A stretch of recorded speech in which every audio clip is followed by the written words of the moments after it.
mbokk yi dañuy wax inna lillahi wa inna ilayhi raji'un bakkan bu mus dund bi nga mas dee loolu yàlla suñu borom moo ko wax kullu nafsin sa'iqatil mawti Jimi Mbaye nekkoon guitariste bu mag ci groupe bi nga xamante ni moo di Super Étoile moom nag moo génn àddina Mamadou Mbaye ñu gën koo xam te Jimi Mbaye moom nag nekkoon guitariste ci groupe bi nga xamante ni mooy orchestre bi di Super Étoile de Dakar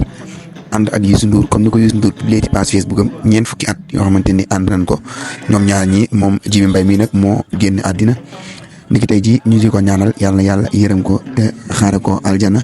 mboolem artistes yëpp ku ci nekk yaa ngi def tweet sa page Facebook di ko ñaanal yàlla yërëm ko te xaare ko aljana moom mi nga xamante ni moo di Père Jimi Mbaye niki noonu tamit ab levée du corps am dinañ ko amal niki tey jii tombé ak àllarba 13 février bu 14h30 jotee fële ca hôpital principal bu Dakar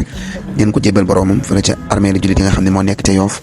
njaal mi nag ñu ngi koy nangoo ci këram gi nga xamante ni moo nekk fële ca Nord Foire ñu di ko ñaanal yàlla yërëm ko te xaaree ko aljana. J'oublierai pas de dire une chose. ñun ci wàllu liggéey bi ñuy def muy musique fii au Sénégal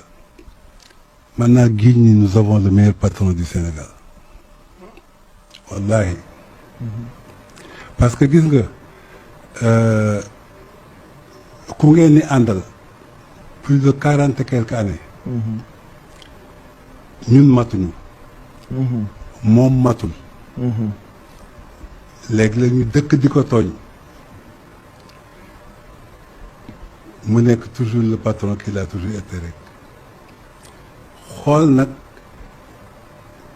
ku ci ne mi ngi xool ndax yaa ngi ci jàmm mbaa yaa ngi ci à l'aise dans ton travail boo ci amee benn loo xam ne gàllankoor la mu jàppale la motti la ci te may seetlu bi fi yàlla jële Habib ba léegi ma xam de source sûre que Youssou bàyyiwul famille bi. Youssou bàyyiwul kenn. bàyyil famille bi. boo waxee sax ñu ne da nga bëri wax te su période yu mel ni excès nga xam ne mooy anniversaire de sa Habib. moo ko tuddee doom. dina